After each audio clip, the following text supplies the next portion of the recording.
আল্লাহ আমার রব, এই রবি আমার সব। দামে দামে তন মনে তারি অনুভব। তোমার দুনিয়াতে আমি যেদিকে তাকাই, অথই নিয়ামতে ডুবে আছি সবাই।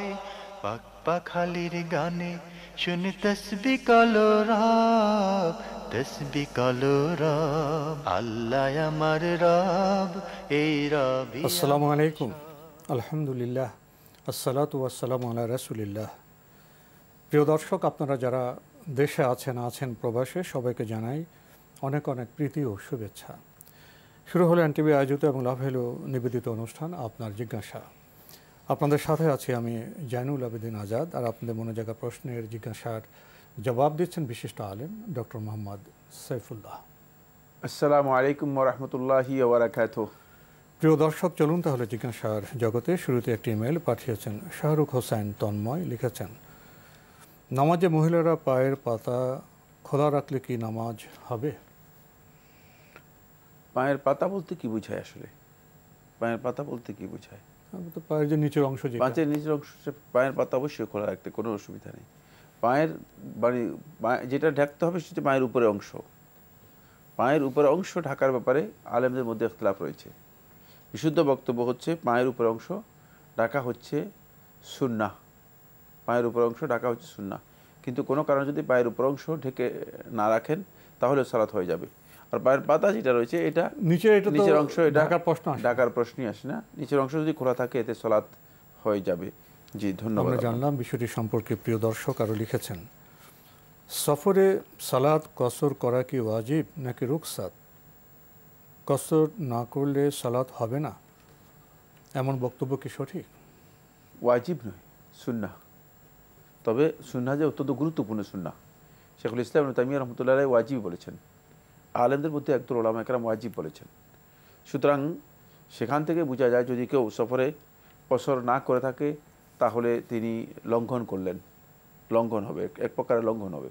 কসর করাটাই হচ্ছে যেহেতু বিধান, সেক্ষেত্রে কসর করাটাই উত্তম, কোনো সন্দেহ নেই। তবে আলেমদের এই মাসআলার মধ্যে দ্বিমত আছে। একদল উলামা একরাম সুন্নাহ বলেছেন, আরেকদল উলামা একরাম ওয়াজিব বলেছেন। শেখুল ইসলাম ইবনে তাইমিয়া রাহমাতুল্লাহ আলাইহি এটাকে ওয়াজিব বলেছেন। তাহলে বোঝা যাচ্ছে যে খুবই গুরুত্বপূর্ণ, তাহকিকের দিক থেকে এটা অত্যন্ত গুরুত্বপূর্ণ একটি বিষয়।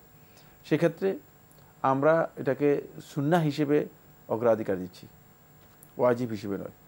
এবং তাহকিক হচ্ছে মানে আমরা সুন্নাহ বলছি, কিন্তু সুন্নাহ বললেও এটা অত্যন্ত গুরুত্বপূর্ণ বিষয়।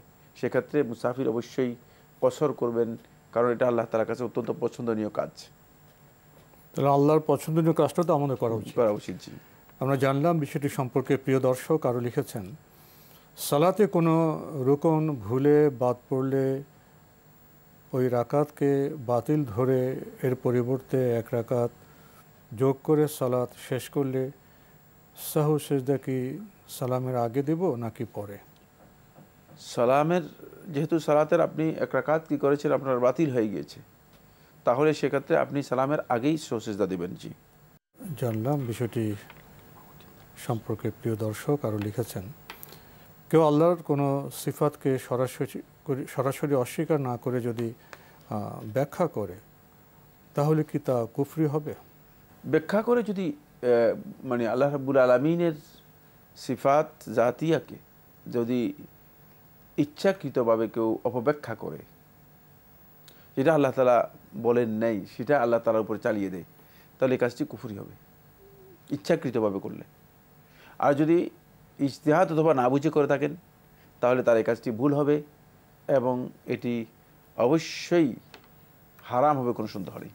আমরা জানলাম বিষয়টি সম্পর্কে। প্রিয় দর্শক আরও লিখেছেন, কোথাও নির্দিষ্ট সময়ে অর্থ পরিশোধ না করলে এর জন্য যে লেট ফি বা জরিমানা আদায় করা হয় তা কি জায়েজ? জি, জরিমানা এটা জায়েজ। আমরা জানলাম বিষয়টি সম্পর্কে। প্রিয় দর্শক, আমাদের হাতে আরও একটি ইমেল পাঠিয়েছেন তাজিন সুরভি।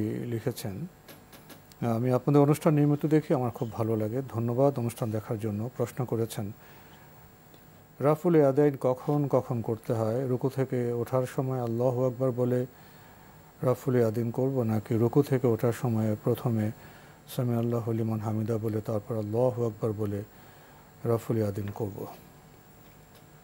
রফুল ইদান নিয়ে প্রশ্ন করেছেন। রফুল ইদান কখন করতে হয়? রফুল ইদান হচ্ছে একটি হাদিসের মধ্যে এসেছে ইনদা কুল্লি রাফইন ওয়া খাফদিন, অথবা ইনদা কুল্লি তাকবীরাতিন, প্রত্যেকটা তাকবীরের সময় রফুল ইদান করতে হয়। তাহলে একটা মাসআলা আমরা পেয়ে গেলাম, এবং হাদিসটাকে একজন আহলুল ইলম সহিহ বলেছেন, আর হাদিসদের মধ্যে অনেকে সহিহ বলেছেন। তাহলে আপনি যখনই তাকবীর দেবেন, তাকবীরুল ইন্তেকাল যেটাই হবে, রুকুতে যাওয়ার সময় রফুল ইদান করবেন, রুকু থেকে ওঠার সময় রফুল ইদান করবেন, সিজদা যাওয়ার সময় রফুল ইদান করবেন, সিজদা থেকে ওঠার সময় রফুল ইদান করবেন, আবার সিজদা যাওয়ার সময় রফুল ইদান করবেন, এভাবে। আর জুমহুর আহলে হাদিসগণ গ্রহণ করেছেন একটি হাদিস, যে হাদিসটি রফুল ইদানের ব্যাপারে রুকুতে যাওয়ার সময় রফুল ইদান করা, রুকু থেকে ওঠার সময় রফুল ইদান করা, এবং তৃতীয় রাকাতে ওঠার সময় রফুল ইদান করা। এটা জুমহুর আহলে হাদিসগণ এই হাদিসটাকে গ্রহণ করেছেন। এখান থেকে বোঝা যায় যে রফুল ইয়াদাইনের ব্যাপারে রাসূলুল্লাহ সাল্লাল্লাহু আলাইহি ওয়াসাল্লাম যে নির্দেশনা দিয়েছেন, সেই নির্দেশনার আমলটা হচ্ছে সালাফদের কাছে এটি। ফলে আহলে হাদিসগণ এই আমলটাকে গ্রহণ করেছেন। সেক্ষেত্রে আমল হচ্ছে অবশ্যই তিনি রুকুতে যাওয়ার সময় রফুল ইয়াদান করবেন, রুকু থেকে ওঠার সময় রফুল ইয়াদান করবেন, এবং তৃতীয় রাকাতে যখন উঠবেন তখনও রফুল ইয়াদান করবেন। জি, আমরা জানলাম বিষয়টি সম্পর্কে। প্রিয় দর্শক আরও লিখেছেন, ভালো আমল যেমন সালাত আদায় করে, রোজা রাখে, কোরআন তেলাওয়াত করে, কাউকে যদি বলি আমি এসব আমল করছি, তাহলে কি ভালো আমল নষ্ট হয়ে যাবে? বলার উদ্দেশ্য কি? যদি বলার উদ্দেশ্য হয় শোনানো, জানানো, প্রদর্শন ইচ্ছা, এর মাধ্যমে আত্মপ্রশংসা করা, তাহলে আমল নষ্ট হয়ে যাবে। এবং শুধু নষ্ট হবে তা নয়, নষ্ট হয়ে গিয়ে পচে যাবে, নষ্ট হয়ে গিয়ে শিরক হয়ে যাবে। সেটা শুধু নষ্ট হবে নয়, বরং শিরক হয়ে যাবে। কিন্তু বলার উদ্দেশ্য যদি হয় তাকে উদ্বুদ্ধ করার জন্য, যে আমিও মানে সোমবার বৃহস্পতিবার সিয়াম পালন করি, আপনিও সোমবার বৃহস্পতিবার সিয়াম পালন করতে চেষ্টা করেন, যেমন আমি রাতে তাহাজ্জুদের সালাত আদায় করে থাকি, চেষ্টা করেন, ইনশাআল্লাহ আপনিও পারবেন। কিন্তু এই উদ্দেশ্য যদি হয় উদ্বুদ্ধ করার জন্য, উদ্বুদ্ধ করার জন্য, উদ্দেশ্য যদি হয় যে এর মাধ্যমে আসলে লোকটাকে আরও কাছে আনার জন্য, তাহলে সেক্ষেত্রে সেটা রিয়া বা প্রদর্শন ইচ্ছার মধ্যে যাবে না, এতে আমল নষ্ট হবে না। কিন্তু যদি উদ্দেশ্য হয় যে নিজেকে বড় করার জন্য, নিজেকে প্রকাশ করার জন্য, অথবা এটা মানুষের কাছে জানান দেওয়ার জন্য, মানুষকে শোনানোর জন্য, প্রদর্শন করার জন্য, তাহলে আমল তো বরবাদ হবেই হবে, বরং কাজটি শিরক হয়ে যাবে। জি, ওকে অনেকে প্রশ্ন করে আপনি সকালে কি কি করেন? প্রশ্নের কারণে যদি জবাব দেয় সেখানে তো আর অসুবিধার কথা নয়। না, যদি কেউ আমল সম্পর্কে প্রশ্ন করেন সেটা তো মানে ভিন্ন বিষয়। আমরা জানলাম বিষয়গুলি সম্পর্কে। প্রিয় দর্শক, আমাদের হাতে আরও একটি ইমেল পাঠিয়েছেন রফিকুল ইসলাম, ঢাকা থেকে লিখেছেন, সূরা ফজরে প্রশান্ত আত্মা বলে আল্লাহ তাআলা সম্বোধন করেছেন। এই প্রশান্ত আত্মার বৈশিষ্ট্য কি? প্রশান্ত আত্মা যেটা, ইয়া আইয়াতুহান নাফসুল মুতমাইন্না ইরজিই ইলা রাব্বিকি রাদিয়াতাম মারদিয়া। প্রশান্ত আত্মা হচ্ছে সেই আত্মা যে আত্মা আল্লাহর আনুগত্যের মধ্যে নিজেকে পরিপূর্ণরূপে নিমজ্জিত করতে পেরেছে, আল্লাহর নাফরমানি থেকে পরিপূর্ণরূপে নিজেকে মুক্ত করতে পেরেছে, এবং আল্লাহর সন্তুষ্টি তার একমাত্র সন্তুষ্টি, আল্লাহর ভালোবাসাই তার একমাত্র ভালোবাসা। দুনিয়ার যেই মানে মোহসহ দুনিয়ার যেই বিভিন্ন ধরনের সমস্যা রয়েছে, ঝামেলা রয়েছে, মানে সেই শাহাওয়াত, তার মানে কামনা বাসনা রয়েছে, এই সব কিছু থেকে নিজেকে পরিপূর্ণরূপে বিচ্ছিন্ন অবমুক্ত করতে পেরেছে, সেটি হচ্ছে প্রশান্ত আত্মা। আর এই প্রশান্তির এই বিষয়টি দুনিয়াতে কারোর জন্য হাসিল হবে না। এই বক্তব্যটি মূলত যারা ঈমানের সাথে মানে নিজের জীবনের শেষ নিঃশ্বাস ত্যাগ করে দুনিয়া থেকে বিদায় নিয়েছেন, তখন ওই বিদায় নেয়ার সেই সুযোগে যখন প্রকৃত ঈমানদার ব্যক্তি এভাবে নিজেকে পেশ করতে পারবে, তখনই তাকে বলা হবে ইয়া আইয়াতুহান নাফসুল মুতমাইন্না। জি, খুবই উচ্চ মার্গের প্রশ্ন করেছেন। আমরা জানার চেষ্টা করলাম প্রশান্ত আত্মা, আমাদের আত্মা কোথায় যে আছে। প্রিয় দর্শক, আত্মা নিয়ে আসলে ভাবা দরকার, আত্মসংশোধনের প্রয়াস নেওয়া দরকার।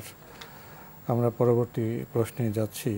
ইমেলটি পাঠিয়েছেন গোলাম রাব্বি বরিশাল থেকে, লিখেছেন, কাফের দেশে ভ্রমণ করতে যাওয়ায় ইসলামের কোনো বিধি নিষেধ আছে কি? কাফের দেশে ভ্রমণের উদ্দেশ্যে যাওয়া, ভিজিটের জন্য যাওয়া, এটি সুনির্দিষ্ট প্রয়োজন যদি থাকে তাহলে জায়েজ। শুধুমাত্র ঘোরার জন্য, বিনোদনের জন্য, বিভিন্ন সাক্ষাৎকারের জন্য, যেটা আসলে কোনো প্রয়োজন না, এটি আলেমগণ এই কাজটাকে নাজায়েজ বলেছেন। তার কারণ হচ্ছে এর মাধ্যমে আপনি নিজের উপর কিছু জিনিসকে সংকীর্ণ করে নিচ্ছেন এবং হতে পারে যে আপনি নিজের ইবাদত আমলও নষ্ট হয়ে যেতে পারে। এই কারণে আলেমগণ এটাকে জায়েজ মনে করেননি। কিন্তু সুনির্দিষ্ট কারণ বলতে যেমন চিকিৎসা হতে পারে, শিক্ষা হতে পারে, অথবা যদি কোনো ব্যক্তির দেখা যাচ্ছে যে তার একটা ভালো স্কোপ চাকরি করার রয়েছে, সেটা হতে পারে। এই জন্য যদি কোনো ব্যক্তি কাফেরদের দেশে যায় তাহলে এটা তার জন্য যাওয়া জায়েজ রয়েছে, না জায়েজ নয়। আরেকটি হচ্ছে নিয়মিত বসতির জন্য ইমিগ্রেশনে চলে যাওয়া, ইমিগ্রেন্ট হওয়া, এটি আলেমগণ হারাম বলেছেন। এর অনেকগুলো কারণ রয়েছে, তার মধ্যে অন্যতম কারণ হচ্ছে যেহেতু এর মাধ্যমে আপনি মূলত নিজেকেই নিজের দ্বীনের ব্যাপারেও একটা খতর, একটা ডেঞ্জার অবস্থায় চলে যাচ্ছেন, আর পরবর্তী প্রজন্মকে মূলত দিন থেকে কঠিন একটা অবস্থার দিকে নিয়ে ঠেলে দিয়েছেন। হতে পারে যে পরবর্তী বংশধর তারা দিন থেকে আপনার কারণেই বের হয়ে যেতে পারে। এই সমস্ত কারণে আলেমগণ বলেছেন যে সেটি পরিপূর্ণরূপে হারাম। আমরা এই বিষয়গুলো মূলত খুব সহজভাবে যদি একটু চিন্তা করে দেখব যে অনেকেই তারা অনেক স্বপ্ন দেখেই এই ধরনের কাফের দেশগুলোতে গিয়েছে এবং অনেক কিছুই চিন্তা করেছে। এক পর্যায়ে লক্ষ্য করা গেছে যে মানে তারা নিজেদের সন্তান, এমনকি নিজের স্ত্রীকে নিয়েও সেই বড় ধরনের বিপর্যয়ের মধ্যে আছে। কারণ স্ত্রীকেও সেখানে এই কথা বলার সুযোগ নেই তার, যে তুমি মানে এই কাজ করতে পারবে না, তাহলে সে বড় ধরনের বিপদের মধ্যে পড়ে যাবে। অনেক ভাই আছেন সন্তানের জন্য জেল খেটে তারপরে কোনো রকম মানে বের হয়ে জীবন নিয়ে বা মানে বাঁচার জন্য চলে এসেছেন।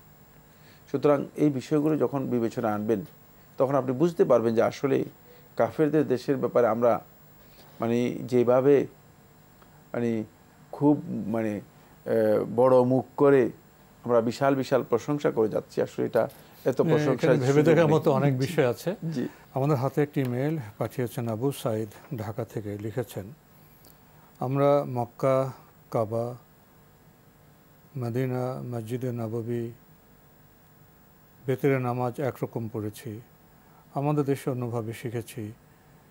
আমরা যদি হারাম শরীফের নিয়মে পড়ি সেক্ষেত্রে কি আমাদের সালাত আদায় হবে? জানাবেন। তা তো হয়ে যাবেই। হারাম শরীফ যেটা তো ঠিকই আছে, হারাম শরীফে যেভাবে আদায় করা হয়ে থাকে সেটা একেবারে সহিহ সুন্নাহ দ্বারা সাব্যস্ত হয়েছে। বাকি আমাদের দেশে প্রচলিত যে পদ্ধতি রয়েছে এখানে সুন্নাহ এর মধ্যে ঘাটতি আছে এবং সহিহ সুন্নাহ দ্বারা এটি সাব্যস্ত হয়নি। সেক্ষেত্রে আমরা মনে করে থাকি যে আপনি যদি এই পদ্ধতিতে আদায় করে থাকেন তাহলে আপনি অবশ্যই প্রশ্নবিদ্ধ থেকে যাবে। বাকি আলেমদের ইখতিলাফ থাকার কারণে, ইজতিহাদ থাকার কারণে কেউ কেউ বলেছেন সালাত হয়ে যাবে, আমরা সেটাকে সালাত হয়ে যাবে বলেই ঘোষণা দিচ্ছি বা বলছি। উনি যেটা হারাম শরীফটা ফলো করছেন ওটা উনি ঠিকই করছেন। জি জি জি, আমরা জানলাম বিষয়টি সম্পর্কে। প্রিয় দর্শক, আমাদের হাতে আরও একটি ইমেল, আগের ইমেল পাঠিয়েছিলেন শাহরুখ হোসেন তন্ময়। আপনার 4 নম্বর প্রশ্নটি এরকম, আরাফা দিবসে যদি কোনো দেশে ঈদুল আজহা হয় তাহলে ওই দেশের মানুষ কোন দিন রোজা রাখবে?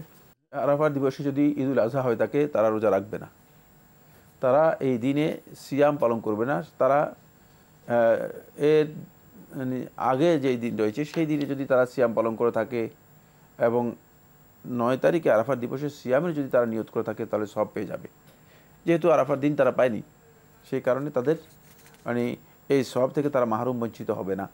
কিন্তু এই দিনে, ঈদের দিনে তারা সিয়াম পালন করবে না, কোনো দেশের ঈদের দিনে তারা সিয়াম পালন করবে না। তবে এই যদি মানে যে যদি ঈদের দিন হয়, এই যদি মূলত শুদ্ধ নয়, এই যদি শুদ্ধ নয় এই জন্য, কারণ এইভাবে আসলে আগে মানে আরাফার দিনের আগে মানে কোথাও চাঁদ দেখা গিয়েছে, মানে অ্যাডভান্স চাঁদ দেখা গিয়েছে, এটা মানে খুব কমই প্রমাণিত হয়, খুব কমই প্রমাণিত হয়। তারপরে যদি চাঁদ দেখা যায় তাহলে বিধান হচ্ছে তারা অবশ্যই সেই এলাকার 9 জিলহজ সিয়াম পালন করবে। আর আরাফার দিন, ঈদের দিন তারা মানে এই দিনে সিয়াম না সময় না পাওয়ার কারণে তারা সিয়াম পালন করবে না, বাকি সিয়ামের নিয়ত করলে তারা সওয়াব পেয়ে যাবে ইনশাআল্লাহ। আমরা জানলাম বিষয়টি সম্পর্কে। প্রিয় দর্শক আরও লিখেছেন, পরিবারের প্রধান সদস্য বাকি সদস্যদের কোরবানির সওয়াবে শরিক করলে ওই সদস্যদের কারো মধ্যে প্রকাশ্য শিরক থাকলে কি ওই কোরবানি বাতিল হয়ে যাবে যদি পুরো অর্থ প্রধান সদস্য একাই বহন করেন? না, কোরবানি বাতিল হবে কেন? কোরবানি যিনি দিচ্ছেন তিনি যদি সত্যিকারভাবে তার বৈধ সম্পত্তি থেকে তিনি কোরবানি দিয়ে থাকেন, হালাল উপার্জন থেকে কোরবানি দিয়ে থাকেন, একমাত্র আল্লাহর সন্তুষ্টির জন্য কোরবানি করে থাকেন, তাহলে এর মধ্যে সওয়াবে যদি অন্য কাউকে শরীকও করে থাকে তার সওয়াব নাও হইতে পারে, কিন্তু কোরবানি বাতিল হবে না। কোরবানি শিরক করছেন। আসলে ব্যাপার হচ্ছে কি, মানে আমরা কঠিন কঠিন কথা মানে একভাবে যুক্ত করে দিচ্ছি, তো মানে আমাদের জানি না এই সমস্ত বিষয়, এই সমস্ত মাসালা যখন আমাদের ভাইরা প্রশ্ন করেন, তো আমার কাছে মনে হয় যেন তিনি আসলে মানে প্রশ্নের মধ্যে কি করছেন বা প্রশ্নে কিভাবে মানুষদেরকে চিন্তা করছেন। বাকি কোনো সন্দেহ নেই, যদি শিরক করে থাকেন তাহলে সে ব্যক্তির কোনো ইবাদতই কবুল হবে না, প্রশ্নই আসে না তার সওয়াব হবে অন্য ব্যক্তির পক্ষে, তার ব্যাপার। জি, তার আজের পরিবার প্রধান তিনি তো এটা ইবাদত করছেন, কোরবানি করছেন, তো পরিবার সব মেম্বারই সেই ব্যক্তি ওই ব্যক্তির ইবাদত কবুল হবে না, যিনি শিরক করছেন তার ইবাদত কবুল হবে না, তার কোনো সওয়াব হবে না। কিন্তু যিনি কোরবানি করছেন তার কোরবানিও হয়ে যাবে, তার কোরবানি বাতিল হবে না, তার কোরবানি বাতিল হবে না। জি, আমরা জানলাম বিষয়টি সম্পর্কে। প্রিয় দর্শক আরও একটি ইমেল পাঠিয়েছেন সিগমা আলম তিশা মাদারীপুর থেকে, লিখেছেন, মেয়েরা নামাজে কি সশব্দে কোরআন তেলাওয়াত করতে পারবে? হ্যাঁ, পারবে না কেন? সশব্দে মেয়েরা সলাতে কোরআন তেলাওয়াত করতে পারবে, শর্ত হচ্ছে বাহিরে বেগানা পুরুষ যাতে আওয়াজ না পায় বা শুনতে না পায়, সেভাবে তারা তেলাওয়াত করবে। ঘরের মধ্যে তেলাওয়াত করতে পারে, মসজিদের মধ্যে তেলাওয়াত করতে পারে, অথবা মুসাল্লার মধ্যে তেলাওয়াত করতে পারে, তারা আওয়াজ করে তেলাওয়াত করবে। যখন ইমামতি করবে কোনো নারী, তখন জাহরি সালাতগুলোতে সে কোরআন তেলাওয়াত করবে, আওয়াজ করে তেলাওয়াত করবে। নারী তো শুধু নারীদের মধ্যে ইমামতি করবে, সেক্ষেত্রে তিনি উপস্থিত মুসল্লি যারা আছেন যাতে করে মুসল্লিরা শুনতে পায় সেভাবে তেলাওয়াত করবেন, বাহিরে যেন আওয়াজ না যায় সেটা খেয়াল রাখবেন, মানে অপ্রয়োজনীয় আওয়াজের প্রয়োজন নেই। আমরা জানলাম বিষয়টি সম্পর্কে। প্রিয় দর্শক আরও লিখেছেন, রুকু অবস্থায় সিজদার দিকে তাকানো নাকি দুই পায়ের মাঝে তাকানো? রুকু অবস্থায় সিজদার দিকে তাকানো হচ্ছে সুন্নাহ। দুই পায়ের মাঝে তাকানোর ব্যাপারে কোনো সহি বর্ণনা পাওয়া যায়নি। মূলত সলাতে তাকানোর মূল বিষয় হচ্ছে সিজদার দিকে, সিজদা মানে পর্যন্ত তার দৃষ্টিকে আনত করে রাখবে, সিজদার বাইরে যেন কোনোভাবে এক্সিট না করে। আমরা জানলাম বিষয়টি সম্পর্কে। আরও লিখেছেন, রুকু থেকে সিজদায় যাওয়ার সময় জায়নামাজে আগে হাত রাখবে নাকি হাঁটু রাখবো? রুকু থেকে সিজদা যাওয়ার সময় প্রথমে হাত, তারপরে হাঁটু রাখবে। এটা হলে হাদিসগণ এই মাসআলা গ্রহণ করেছেন। বাকি হাদিসের মধ্যে এর বিপরীত এসেছে, হাঁটু রাখবে তারপরে হাত রাখবে, এই বক্তব্য এসেছে। দুটাই গ্রহণযোগ্য আমল, দুটাই সালাফদের কাছ থেকে আমল হিসেবে প্রমাণিত হয়েছে। সুতরাং যেটাই করেন না কেন দুটাই সুন্নাহ সম্মত, দুটাই সুন্নাহ সম্মত। আমরা জানলাম বিষয়টি সম্পর্কে। প্রিয় দর্শক আরও একটি ইমেল পাঠিয়েছেন মোহাম্মদ ইফতি, লিখেছেন, সূরা মুলক শেষে আল্লাহু ইয়াতিনা রাব্বুল আলামিন বলা কি বাধ্যতামূলক? না, এটা বাধ্যতামূলক নয়, ফরজ ওয়াজিব কিচ্ছু না, বরং এটি সুন্নাহ দ্বারা সাব্যস্ত হয়নি। এখানে যে হাদিস উল্লেখ করা হয় থাকে সে হাদিসটিও দাইফ। হাদিসটা এটা আসার এসেছে কিন্তু আসারটা দাইফ, গ্রহণযোগ্য নয়। তো আজকে আমাদের এখানে শেষ করতে হচ্ছে। আপনাকে অনেক ধন্যবাদ। আপনাকে অশেষ ধন্যবাদ। প্রিয় দর্শক, আমরা দেখছিলাম এনটিভি আয়োজিত এবং লাভেলো নিবেদিত অনুষ্ঠান আপনার জিজ্ঞাসা। আমাদের অনুষ্ঠান আপনারা এনটিভি অনলাইনেও দেখতে পারবেন। ভিজিট করুন www.ntvbd.com। এছাড়া ইউটিউবে এবং আমাদের ভেরিফাইড ফেসবুক পেজে অনুষ্ঠান দেখতে পারবেন। আমরা যখন আপনাদের কাছ থেকে প্রশ্ন পাই জীবনযাপনের বিভিন্ন সম্পর্ক সূত্রে, ইবাদতের ক্ষেত্রে, তখন আমরা উপলব্ধি করি ইসলাম আসলেই একটি পরিপূর্ণ জীবন বিধান। কত বিষয় আছে জানার। তো আমরা বোধহয় খুব কমই জানতে পেরেছি, কারণ ইসলাম সম্পর্কে জ্ঞান অর্জনের যে তাগিদ, সেটাকে বোধহয় আমরা কমই অনুভব করি। তো যারা প্রশ্ন করছি, জানার চেষ্টা করছি, এটা একটা ভালো সুযোগ। আমরা দোয়া করব যে আমরা জানার ক্ষেত্রে অগ্রণী হই এবং জীবনযাপনের যে সময় অপ্রয়োজনীয় কাজে সময় ব্যয় না করে আমরা জ্ঞান চর্চার দিকে সময় বাড়ানোর চেষ্টা নেই। তাহলে বোধহয় আমাদের ইবাদত, আমাদের আমল অনেক সুন্দর হবে এবং আমাদের সহি সনদ থেকে, সহি সূত্র থেকে আমাদের তথ্য নিতে হবে। না হলে অনেক বিষয়কে আমরা বাধ্যতামূলক মনে করব। যেমন শেষের প্রশ্নে আমরা জেনেছি বিষয়টি বাধ্যতামূলক নয়। চিঠি লিখুন, প্রশ্ন পাঠান আমাদের ঠিকানায়। পরিচালক আপনার জিজ্ঞাসা, এনটিভি, বিএসসিসি ভবন, ৭ম তলা, ১০২ কাজী নজরুল ইসলাম অ্যাভিনিউ, কারওয়ান বাজার, ঢাকা ১২১৫। ইমেল অ্যাড্রেস আপনার জিজ্ঞাসা @ntvbd.com। মহান আল্লাহ আমাদের সবাইকে নিরাপদে রাখুন, রাখুন শান্তিতে। আসসালামু আলাইকুম। আল্লাহ আমার রব, এই রবি আমার সব, দামে দামে তুন মনে তারি অনুভব। আল্লাহ আমার রব, এই রবি আমার সব।